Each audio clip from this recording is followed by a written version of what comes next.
अगर समुद्र के नीचे 800 मीटर की गहराई में कोई पनडुब्बी जाती है तो वो इतनी बुरी तरह से तबाह हो जाएगी कि उसमें बैठा कोई भी इंसान बच नहीं पाएगा। लेकिन वही आज तक की सबसे गहरी जगह जहां तक इंसान जा पाए है वो चैलेंजर्स डीप है, जो लगभग 10,900 मीटर गहराई में मौजूद है, जहां से आज तक सिर्फ 8 लोग ही जिंदा वापस लौट पाए हैं। अंतरिक्ष से देखने पर पृथ्वी नीले रंग की दिखाई देती है, जहां समुद्र इसकी सबसे बड़ी वजह है, क्योंकि धरती के लगभग 75% हिस्से पर सिर्फ ये नीला समुद्र मौजूद है। लेकिन क्या आपने कभी सोचा है कि समुद्र में ऐसा तो क्या है जहां आज तक भी इंसान पहुंच नहीं पाया है? ऐसी क्या वजह है जिसकी वजह से आज भी इंसान समुद्र की गहराइयों से बहुत दूर है? ये तो हम सब जानते हैं कि धरती पर जीवन की शुरुआत समुद्र से ही हुई थी, जहां कई सूक्ष्म जीवों और जीवाणुओं ने जन्म लिया और फिर समय के साथ कई तरह की प्रजातियों का जन्म हुआ।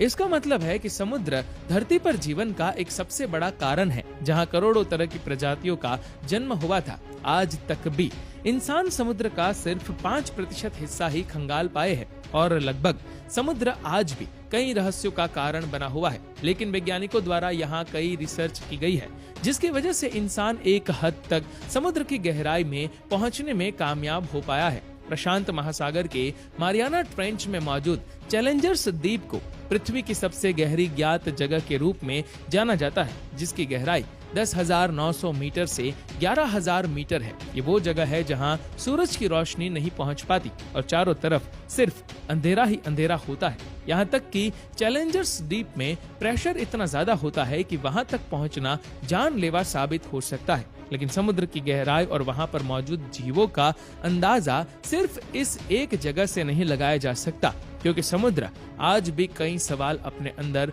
समेटे हुए है। एक इंसान ज्यादा से ज्यादा 800 मीटर की गहराई तक ही तैर सकता है।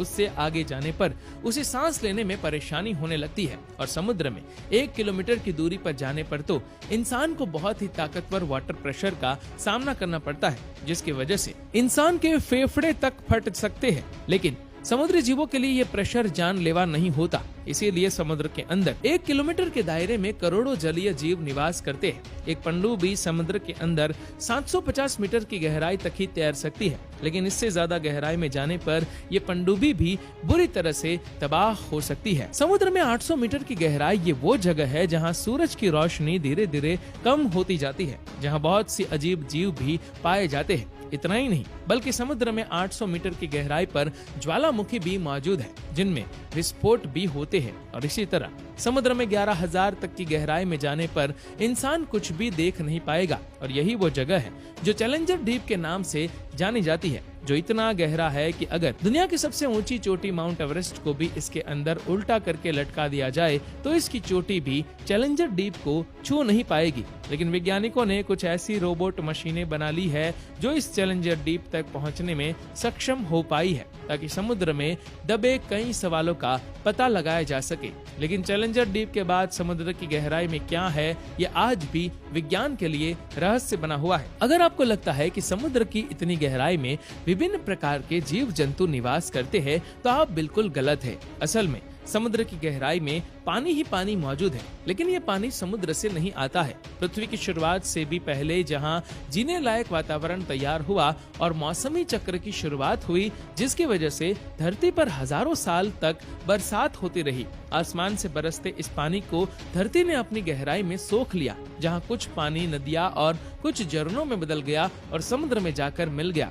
हजारों सालों तक बारिश के कारण धरती पर जमा हुआ वो पानी आज भी समुद्र की गहराइयों में मौजूद है, जो करोड़ों साल पहले हजारों साल चली बारिश का पानी है, जहां कुछ विभिन्न प्रकार की प्रजातियां भी मौजूद हो सकती है, जिन्हें शायद आपने कभी न देखा होगा।